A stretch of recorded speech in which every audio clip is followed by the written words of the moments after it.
Hey everyone, it is the second video in my sustainable weight loss series. I'm doing this series to help you lose weight in a healthy way and to create a lifestyle where you can keep the weight off and enjoy your life through the entire process and beyond. If you're new to my channel, my name is Tracy Martirana and I like to do videos on all things holistic wellness related, right? Everything from healthy eating to exercise, to journaling, to meditation, to Ayurveda, helping you just live your healthiest and most balanced and happy life.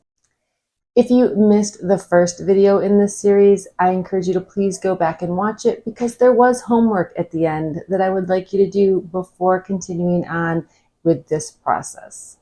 And just a quick disclaimer, it is always a good idea to talk to your medical professionals before you implement any sort of big lifestyle changes, even though the changes that I'm going to suggest are not major and they're beneficial and healthy for most people. If you have an underlying medical condition or a high risk factor for something or have had a history of disordered eating, it is very important that you do so. So I want to talk for a moment about the previous homework. In the last video, I asked you for at least 1 week to track everything you ate without really trying to make any changes, just seeing what is typical for you. Also during that time to track your activity levels, so your number of steps per day or any organized purposeful exercise that you did. And also to begin weighing yourself every day and also log that information. The easiest place to do all of that is indeed in an app on your phone. I mentioned that I use the Lose It app, but there are other ones out there as well.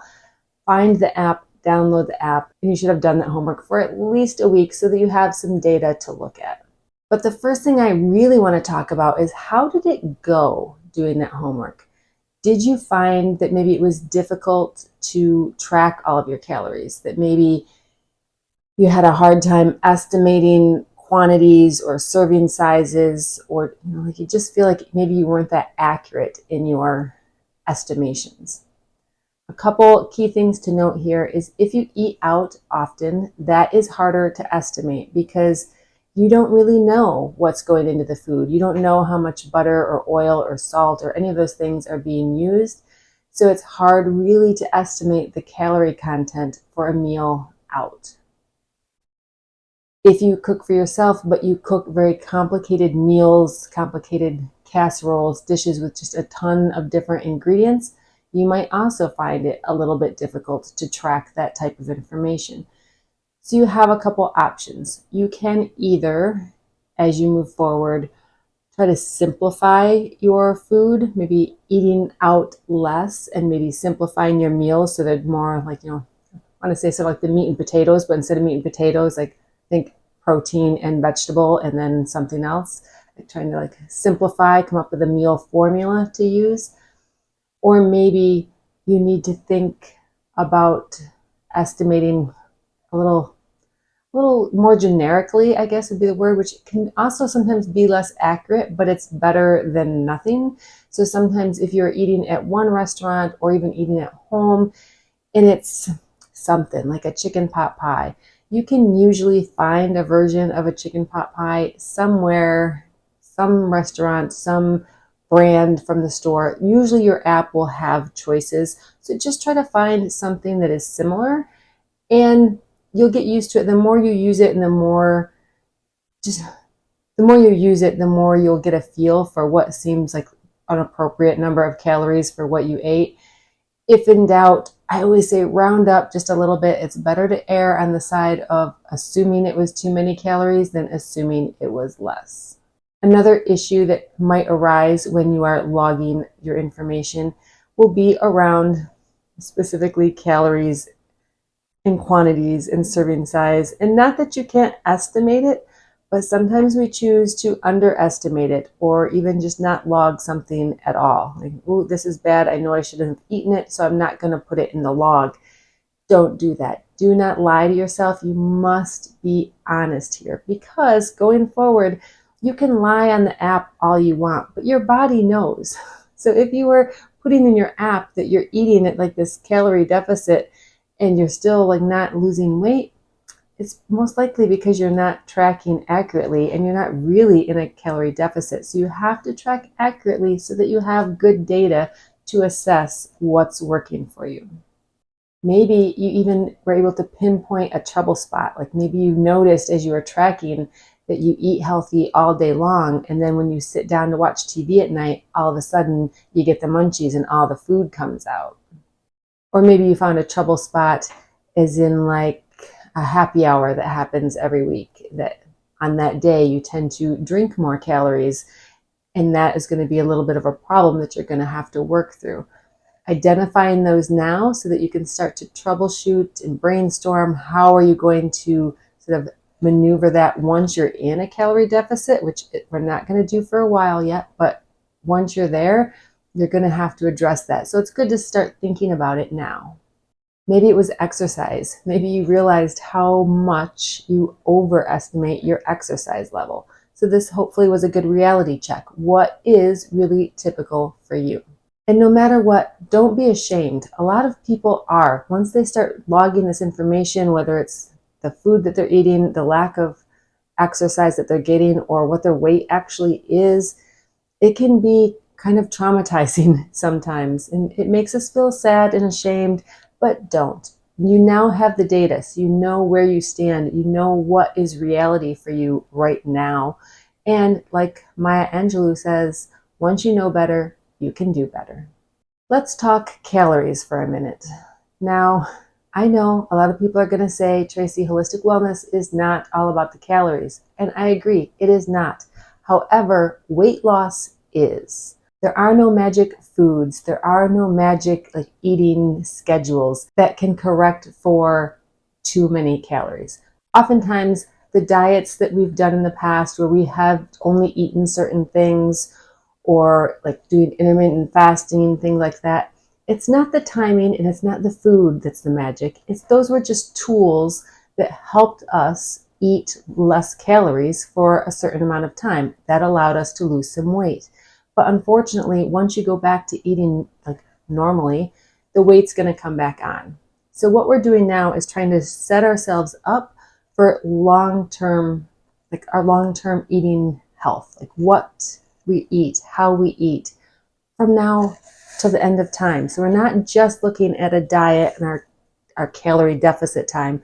We're trying to set us up so we will also be successful when we're done. Once we reach that weight that we want to be, that we can stay there and not go back to our crappy habits. And I know you really wanted it to be like just a secret formula, right? Eat these 3 foods, eat this time of day, the weight's going to melt off and all will be well. But you know better. That's not how it works. So we are going to be very slow and methodical about doing this. We're going to come at this weight loss from a place of self-love and self-care. We're not going to starve ourselves for 4 weeks just so that we can lose 10 pounds in a month and then rebound right back from that, because that is unsustainable. We're not going to jump right into a big calorie deficit, all right? We're going to go slow. So I know that might just annoy some people who want to jump in and start losing weight. But again, for the 400th time probably, we don't want to just jump in, lose a bunch of weight, and then rebound back and gain it all back and then stay in this cycle, right? We want to just fix it and stay that way, right? Just fix it once and then maintain. In order to move forward from here, we need to calculate our TDEE, which is our total daily energy expenditure. I know, we're just going to call it TDEE. This is the number of calories that we burn every day just existing. This is what we would need to eat to maintain our weight right now. So it takes into account our activity levels, it takes into account our age and whatnot, but it is what we would call our maintenance calories. If you look into the future, once you lose whatever weight you're trying to lose, the maintenance calories that you calculate then at the end of the process will be the calories that you're going to try to maintain pretty much like average from here on out. They're calculated on how much you weigh now. So the maintenance calories we calculate now are not going to be the same as they will be at the end, but they will be close. So the next step we're going to do is to calculate our TDEE so that we know what is maintenance level right now. What do we eat? How much can we eat to just maintain where we are without gaining any more, but we're also not trying to lose yet either. You can go online and search for a TDEE calculator. The apps, a lot of them like Lose It and MyFitnessPal and probably 100 other calorie, exercise, and weight tracking apps probably all have this calculation in it, but it will calculate your maintenance calories. In order to do this, you need to know your gender, your age, your current weight, your height, and your activity level. Now, all of those are probably pretty simple. And the activity level, hopefully, when you tracked last week, or even maybe more than just last week, you've gotten an idea of what your true activity level is for a week, assuming that the week you tracked was typical. This can get a little bit tricky in the apps or in the calculators because everyone sort of has slightly different criteria of what they use to describe the activity levels. So let's talk this out a little bit. The first activity level is sedentary, so I guess that's the anti-activity level. This means really the only exercise you're getting is just your daily life habits, like walking around your house, maybe walking to your car to go to an office. You probably have a desk job. Maybe go get groceries a couple times a week, but that's really it. You're sitting most of the day behind a desk. You're not doing any organized or purposeful exercise, so you're pretty sedentary. That one is pretty easy. You usually probably know if you fall into that category. The next category is lightly active. Lightly active means your job probably doesn't have you sitting all day. It might have you up walking, like maybe you work in a lab, or maybe even you're a mail carrier. You're walking, but not like at a high pace. Like it might be a little bit of a leisurely, just on your feet, moving around a lot during the day. Or you are doing a little bit of organized exercise, but not a lot. You're probably getting like 4,000 to 6,000 steps a day. So nothing crazy. You're not like really active. You're just lightly active. The next one would be moderately active. And that usually means like same thing, all your daily lifestyle thing. Your job is probably standing, walking briskly, and also often like lifting and moving some heavier stuff. So this could be anything from waitressing to working for maybe Amazon or FedEx or somewhere maybe where you're not a driver who's in the car for hours at a time, but where maybe you're at the warehouse throwing packages, you're on your feet, you're moving around. Or maybe you're the delivery person with a lot of stops, like you're doing a very residential area where you're out of the vehicle throwing boxes all day long. It's that type of activity. Or it could still be a desk job, but you are very good about making sure you do purposeful exercise every day. And therefore you're getting like 6,000 to 8,000 steps a day. And then there's very active. If you're very active, you probably know that you're very active. So this could mean that your job is even more physical. So maybe you do like carpentry or landscaping. So you're outside, you're moving, you're throwing like really heavy things, moving heavy things around. You're active all day long. Or it could be that you are involved in a much more active exercise routine.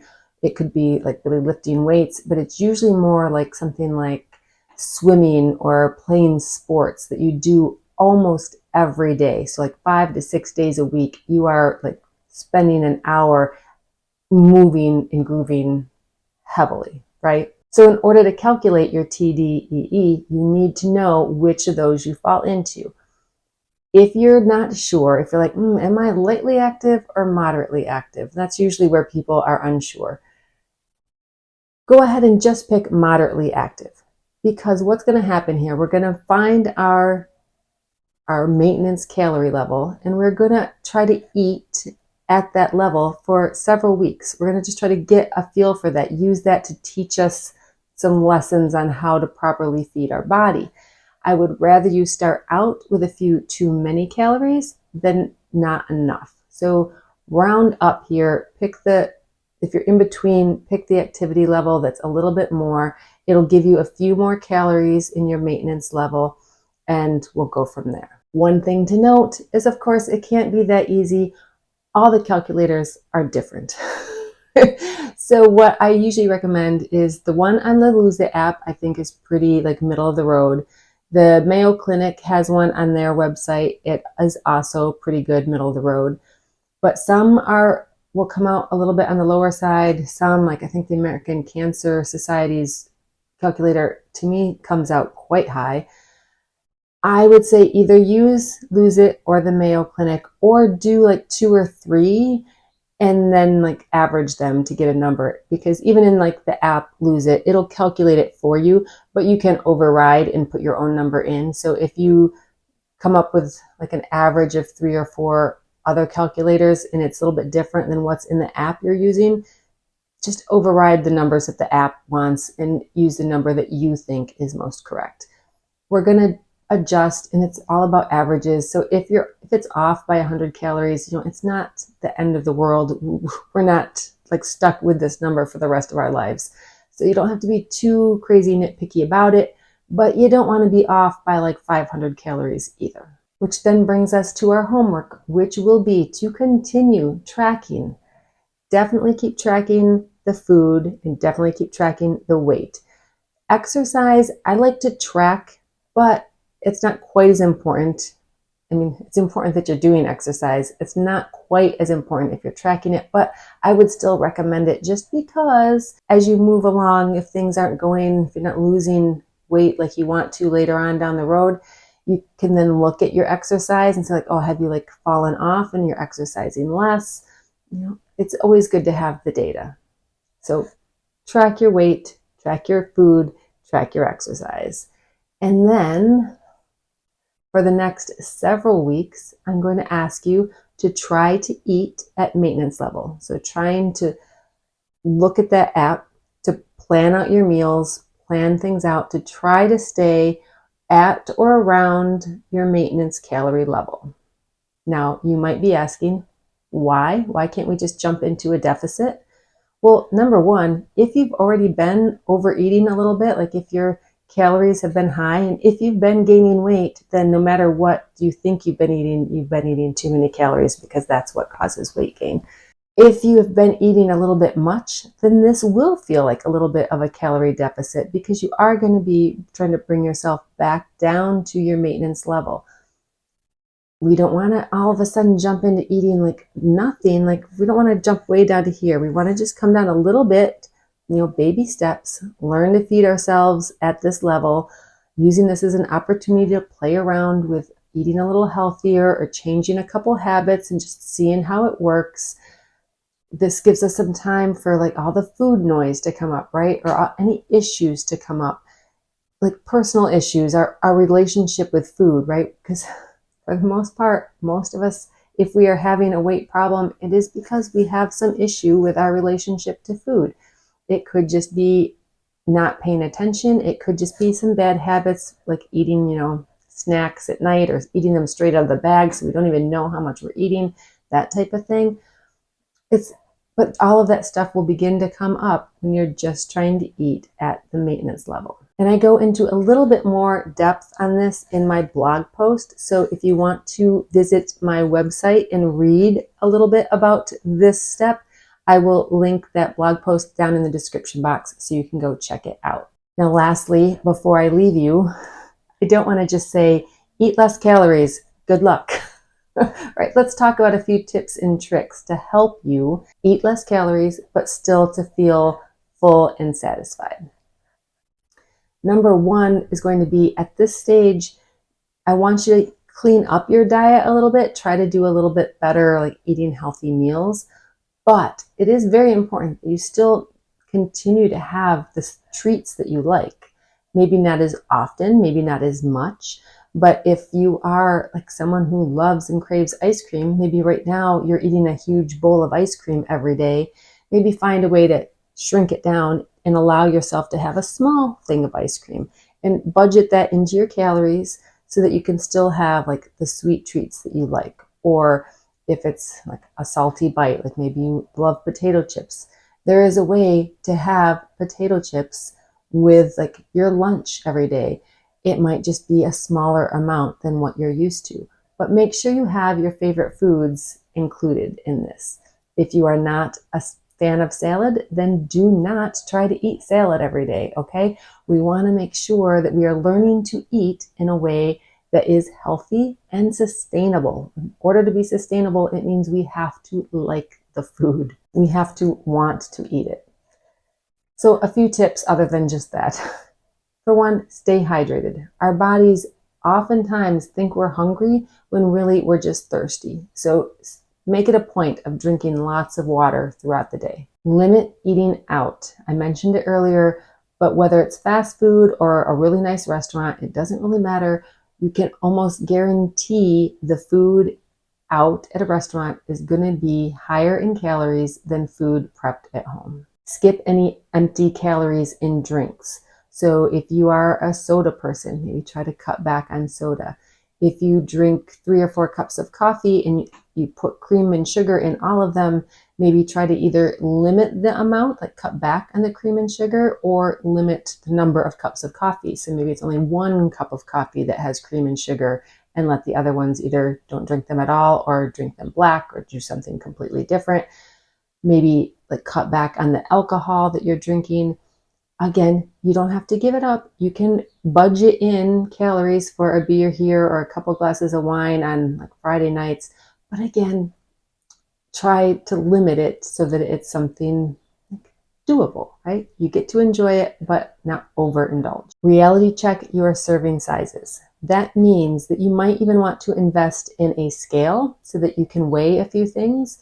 I did this not too awful long ago because I was questioning a couple items, but cheese was the big one because I always think I know what an ounce of cheese looks like.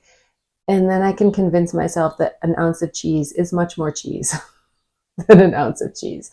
So a couple times I was slicing cheese, I just weighed it to see like, right, if this is what I would want to snack on or have even on my sandwich, how much is that? So that I know how to put it in my tracker to know how much to charge myself for it, right? Like you have a calorie budget and every time you eat something, you're subtracting those calories out. So you want to be as accurate as possible. That is a good place to start. So weighing your food. Also, a lot of times I will serve myself food, like I'll scoop things out with a measuring cup so that I have a real idea of how much is a half a cup of yogurt. Or if I'm having cereal, how much is a cup of cereal? Depending on your bowl, if you have a big bowl and you try to fill that up with cereal, you might be eating 2 cups. So it's important to reality check your serving size. Also, read the labels of things to find out what the serving size really is. Choose high volume, low calorie foods so that you can fill up, that you can eat a lot of food without it being a lot of calories. Now, when I think of high volume, low calorie foods, most vegetables, like non-starchy vegetables fall into this. So eating like a bunch of radishes or cauliflower, or especially things like cucumber, right? Like volume without a lot of calories. Also think things like popcorn. So if you get popcorn that's just like lightly oiled. I buy a popcorn from a local grocery store here it's organic popcorn that just has a little bit of olive oil and sea salt in it. It tastes delicious. I can eat a big bowl, like 3 cups of popcorn for 100 calories. So it's high volume, right? It takes me a good 10, 15 minutes to eat it. It's a lot of food, but again, not a lot of calories. Egg whites. So if you're cooking eggs in the morning, maybe do 1 whole egg plus an egg white instead of doing 2 whole eggs. The yolk has more calories, but the whites have more protein. So if you just do the whites, you still get the bulk of the protein, but not as many calories. Also, shrimp. Very filling, very low calorie. And there's many others. Just go on the internet and just search high volume, low calorie foods. You want your food to be satisfying, so trying to create meals that focus very much on protein and fiber, because those 2 things are going to fill you up the most. And a lot of apps, at least I know Lose It does, and I'm sure the other ones do too, do allow you to see and sort of track your macros. So you can see how much protein you're actually eating a day, how much fiber. You want to move those up a little bit. So try to eat more protein, try to eat more fiber. Careful with the fiber. You want to increase that slow so you don't disrupt your digestion.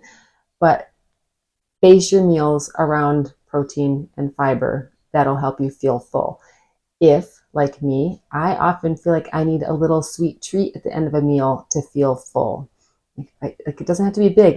I need the sweet. That sweet flavor is what makes my brain say like, all right, meal is done. You are full. So sometimes I just buy like little tiny chocolates and have like just a little something, just a bite of something will oftentimes do it. So make sure that you are including a sweet treat if that is what is important to your body in order to feel full and satisfied. Chew slower so that you have time to realize that you're full. Along with this, I would say before you choose to have more, like maybe figure out this is what I think I'm going to eat. I think this is a serving. I think this is a proper meal. Eat it. And then if you're not immediately full, don't immediately go get more. Sit with it for like 15 minutes to let yourself, let the food all hit your stomach and see if you're still hungry. If you're still hungry after 15 minutes, yes, go find something more.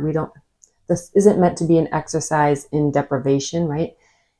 But we want to be realistic. We don't want to eat more than we should. So sometimes just giving our bodies a little chance, we will realize, oh, all right, I'm no longer hungry. I thought I was, but once I waited, I'm good. I'll be okay. And lastly would be to try to skip evening snacking. So have dinner, maybe even have a little snack like shortly thereafter, like a little sweet treat to wrap up the evening, and then stop. Don't sit in front of the TV and just mindlessly eat, even if it's popcorn or pretzels. It's just, you want to have, for one, a nice amount of time to digest your food, like before you go to bed, but you don't want to add those calories right before you go to sleep. And one of the easiest ways to do that, to avoid the evening snacking, is to go to bed early. And getting enough sleep is another tip for losing weight because it decreases your stress. You make better decisions when you are well rested. So get more sleep. Go to bed a little early if that's what it takes to avoid this evening snacking, and you get like a win-win. So that's your homework for the week. Figure out what your maintenance calories are and then tweak your diet and your eating habits so that you can try to eat right around maintenance level and stay there. Play around trying to make your diet a little bit better, but maintain maintenance calories. And while you're at it, maybe try to add just a little bit more exercise. Again, like I said in the previous video, when I talk about exercise, it doesn't have to be going to the gym.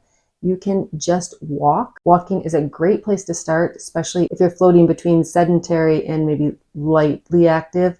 Just getting more steps in the day is perfect. But oh yeah, try to get a little resistance training. Maybe pick up a set of barbells or do some squats, do some push-ups, just trying to build some muscle. Muscle helps you burn more calories, so it's important. You have your assignment. Track it all, be honest, and I will see you in a few weeks with video number 3.